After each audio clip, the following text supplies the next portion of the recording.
Hello दोस्तों, मेरे YouTube channel में आपका स्वागत है।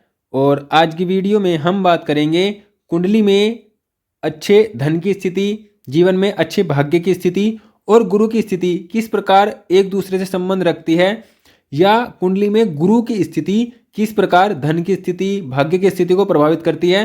तो कुंडली में गुरु की स्थिति जानने का प्रयास करेंगे और गुरु की स्थिति आपके जीवन में कितना धन देगी, कितना भाग्य देगी, इन सब को जानने का हम आज की वीडियो में प्रयास करेंगे। वीडियो अच्छी लगे तो प्लीज़ वीडियो को लाइक करें और चैनल को सब्सक्राइब जरूर करें।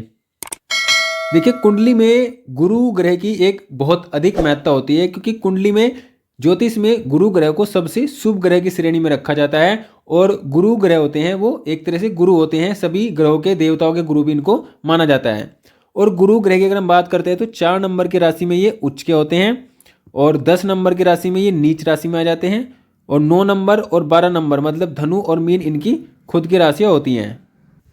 तो ये इनकी ज्योतिष से संबंधित एक स्थिति होती है, जिसमें मकर राशि में होने पर व्यक्ति के जीवन में गुरु कमजोर होते हैं, उसको अच्छा रिजल्ट नहीं मिल पाता है या व्यक्ति के जीवन में सुख, समृद्धि, धन और हर प्रकार की जो खुशी होती है उसकी कमी व्यक्ति के जीवन में देखने को मिलती है। यहाँ पर मुख्य रूप से अगर हम बात करते हैं गुरु ग्रह की, देखिए गुरु ग्रह जीवन में बहुत सी चीज़ों के कारक होते हैं। गुरु ज्ञान के कारक होते हैं, गुरु धर्म के कारक होते हैं, गुरु शिक्षा के कारक होते हैं, गुरु सुख सुविधाओं के कारक होते हैं, जीवन में संतोष के कारक होते हैं और जीवन में मान सम्मान, धन, इन सब के कारकत्व गुरु को प्राप्त है। अगर हम इसको कुंडली के भावों पर अगर इस चीज़ को हम लगाते हैं तो कुंडली दूसरे भाव के कारक गुरु ग्रह बनते हैं, 5वें भाव के कारक गुरु ग्रह बनते हैं और यहाँ पर देखिए नवम भाव के तो कारक ही गुरु होते हैं, दशम के और एकादश के। ये जो 5 भाव हैं इनका कारकत्व गुरु ग्रह के पास होता है। अब ये भाव पूरी तरह से गुरु से प्रभावित रहेंगे। अगर गुरु मजबूत है तो अच्छे रिजल्ट देंगे और अगर गुरु कमजोर हैं कुंडली में तो इन भावों का रिजल्ट अच्छा नहीं मिलेगा। उसी प्रकार 5 ये भाव होंगे और 2 भाव ऐसे होंगे जिनकी जिम्मेदारी भी कुंडली की गुरुदेव पर होगी, जैसे कि यहाँ पर 12 होगी या 9 नंबर होगी, या मतलब जिस जिस भाव में गुरु से संबंधित राशि होगी वे भी गुरु के ही प्रभाव में आएंगे। तो इस प्रकार देखिए कुंडली में 5 मतलब 6-7 घर इस प्रकार बनेंगे जो गुरु से सीधे सीधे प्रभावित रहेंगे और उनका जीवन में बहुत अधिक महत्व रहेगा। अब किसी भी व्यक्ति के जीवन में किसी का बहुत अच्छा भाग्य होता है, बहुत अच्छा जीवन होता है, किसी व्यक्ति को कम उम्र से ही सफलताएं प्राप्त होनी शुरू हो जाती हैं और जीवन में मान सम्मान प्राप्त होता है। तो देखिए उसकी कुंडली में, ऐसे व्यक्ति की कुंडली में क्या होता है कि गुरु ग्रह मजबूत होते हैं और जैसे ही गुरु ग्रह मजबूत होंगे तो उसको दूसरे भाव का भी अच्छा रिजल्ट मिलेगा, उसको पंचम भाव का अच्छा रिजल्ट मिलेगा, उसको नवम भाव का अच्छा रिजल्ट मिलेगा, दशम का, मतलब जिन जिन भावों के गुरु कारक होंगे उनका सबका अच्छा रिजल्ट मिलेगा। और अगर इसी तरह से हम माने कि गुरु ग्रह अगर कमजोर हैं तो यहाँ पर देखिए दूसरे, 5वें, इन सब जिन जिन भावों का गुरु कमजोर होंगे उनका रिजल्ट खराब मिलेगा। तो ऐसे व्यक्ति का किस्मत अच्छी नहीं होगी, ऐसे व्यक्ति का भाग्य बिल्कुल भी साथ नहीं दे देगा। ऐसे व्यक्ति का जीवन किसी भी पोर्शन में अगर देखा जाए, घर, परिवार, धन, सुख के मामले में, कार्य क्षेत्र के मामले में किसी प्रकार से अच्छा नहीं होगा। तो यहाँ पर देखिए कुंडली में गुरु ग्रह जो होते हैं वो विशेष स्थान रखते हैं कि अगर गुरु ग्रह चाहे आपके लिए कारक हों चाहे अकारक हों, अगर वो कमजोर हैं तो कहीं ना कहीं आपके जीवन में आपके धन, ज्ञान, भाग्य, हर प्रकार की जो जीवन में चीज़ हैं वो प्रभावित रहेंगी। अच्छी हैं तो अच्छी रहेंगी और बुरी हैं तो बुरी तरह से प्रभावित रहेंगी। अब मान लो किसी की कुंडली में कोई एक भाव पीड़ित है तो उसकी जो किस्मत होगी, उसका जो भाग्य होगा वो लगभग 70-80% अच्छा होगा। मान लो किसी की 2 पीड़ित हैं या 2 से ज़्यादा पीड़ित हैं तो 60-70, आप इस चीज़ को परसेंटेज में भी देख सकते हैं कि आपका भाग्य कितना आपको साथ देगा, कितना आपका अच्छा रहेगा, कितना बुरा रहेगा। अगर ये जितने भाव पीड़ित हैं, अब मान लो इससे एक बात और निकल कर आती है, मान लो कुंडली में आपका दूसरा भाव पीड़ित है, पंचम भाव पीड़ित है, नवम भाव पीड़ित है, अगर आपके ये 2 से अधिक भाव या 3 भाव गुरु जिनके कारक होते हैं और वो 2 से अधिक भाव हैं या 3 भाव हैं वो पीड़ित होते हैं, तो यहाँ पर गुरु मजबूत होने पर भी अच्छा रिजल्ट नहीं दे पाएंगे, बिल्कुल भी व्यक्ति के जीवन में उस सुख, समृद्धि, उस भाग्य को नहीं दे पाएंगे। अब अगर कुंडली में यही 2-3 भाव या 2-3 से अधिक भाव मजबूत हैं तो गुरु आपको अच्छा रिजल्ट देंगे। आप इस प्रकार भी अपनी जीवन की स्थिति को, अपने जीवन के भाग्य को, अपनी धन की स्थिति को समझ सकते हैं।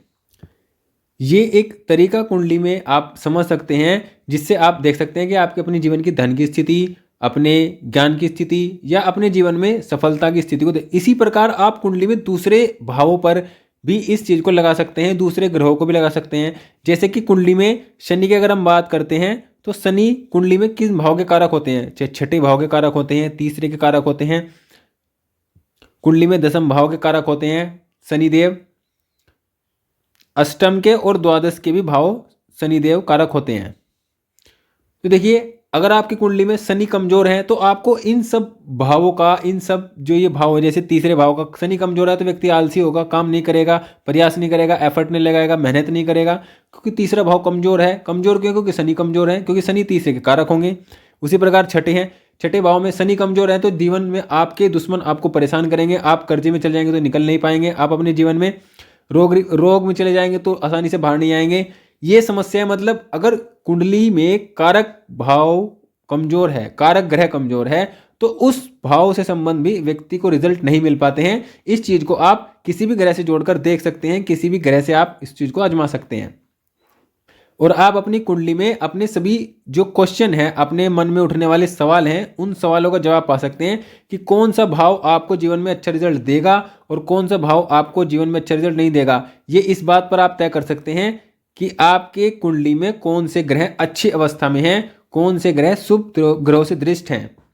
ये एक अच्छा और सटीक फॉर्मूला है या सटीक मेथड आप इसको बोल सकते हैं, जिससे व्यक्ति जान सकते हैं कि कुंडली में किस प्रकार की स्थिति व्यक्ति के जीवन की रहेगी। अब मान लो किसी कुंडली में गुरु पीड़ित हैं, गुरु कमजोर हैं, शनि कमजोर हैं, सूर्य कमजोर है, तो ऐसे व्यक्ति के जीवन में लगातार देखिए लगभग सभी ग्रह कमजोर है। क्योंकि सूर्य अगर कमजोर है, मान लो अगर हम सूर्य की बात करते हैं तो सूर्य ग्रह लगन के कारक होते हैं, नवम के कारक होते हैं। ये दो भाव के कारक सूर्य को माना जाता है। अब सूर्य कमजोर होंगे तो लगन भी व्यक्ति का कमजोर ही रहेगा, लगन भी व्यक्ति का बहुत श्रेष्ठ नहीं रहेगा और भाग्य भी व्यक्ति का श्रेष्ठ नहीं रहेगा, व्यक्ति का मान सम्मान भी श्रेष्ठ नहीं रहेगा, व्यक्ति का आत्मविश्वास कमजोर रहेगा।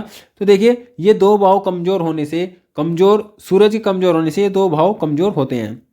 अब देखिए आप अपनी कुंडली में इस तरह से हर ग्रह को मान सकते हैं, हर ग्रह के अनुसार उसके कारकत्व को देखकर ये जान सकते हैं कि किस भाव से संबंधित आपको रिजल्ट अच्छा मिलेगा या किस भाव से संबंधित आपको रिजल्ट अच्छा नहीं मिलेगा। और किसी भी ग्रह के कारकत्वों के जो भाव होते हैं वो जितने ज़्यादा कमज़ोर होंगे, जितनी ज़्यादा संख्या में कमज़ोर होंगे, उतना ही वह ग्रह भी कमज़ोर हो जाएगा और वह ग्रह भी अच्छा रिजल्ट नहीं देगा। तो इस प्रकार आप देखिए, आप अपनी कुंडली को चेक करिए, उसमें देखिए कि कितने ग्रह आपकी अच्छी अवस्था में है, कितने ग्रहों के जो कारक भाव हैं वो अच्छी अवस्था में है, वो आपको रिजल्ट अच्छा दे रहे हैं या नहीं दे रहे हैं, ये आप अपनी कुंडली से जान सकते हैं। तो इस प्रकार आज की दी गई इन्फॉर्मेशन अगर आपको अच्छी लगी हो, वीडियो अच्छी लगी हो और इन्फॉर्मेशन पसंद आई हो तो वीडियो को लाइक करें, चैनल को जरूर सब्सक्राइब करें और शेयर भी करें। और जो भी ग्रह आपकी कुंडली में कमजोर हैं, जो अधिक भावों के कारकत्व रखते हैं, उनका आप उपाय करें, उनके बीज मंत्र का जाप करें, क्योंकि ये सबसे श्रेष्ठ और सबसे कारगर और सुरक्षित उपाय होता है किसी भी ग्रह के बीज मंत्र का जाप करना। तो जो भी ग्रह आपकी कुंडली में कमजोर है उसका बीज मंत्र का जाप करें, किसी भी शुक्ल पक्ष से करना प्रारंभ करें और उसको करें जब तक आपको जीवन में ये ना लगे कि आपको उससे संबंधित रिजल्ट मिलने प्रारंभ हुए हैं या नहीं हुए हैं। मतलब जब तक आपको लगे कि रिजल्ट मिल चुके हैं या मिलने प्रारंभ हो गए तब तक उसको करें, तब तक आप उस ग्रह से संबंधित जितना भी रिजल्ट जीवन में चाहते हैं वो तब तक प्राप्त ना हो तब तक करें और आपको उससे संबंधित रिजल्ट मिलेंगे अगर आप उसका उपाय मन से करते हैं। इसी प्रकार वीडियो अच्छी लगी हो तो प्लीज़ वीडियो को लाइक करें, चैनल को सब्सक्राइब करें। Thank you.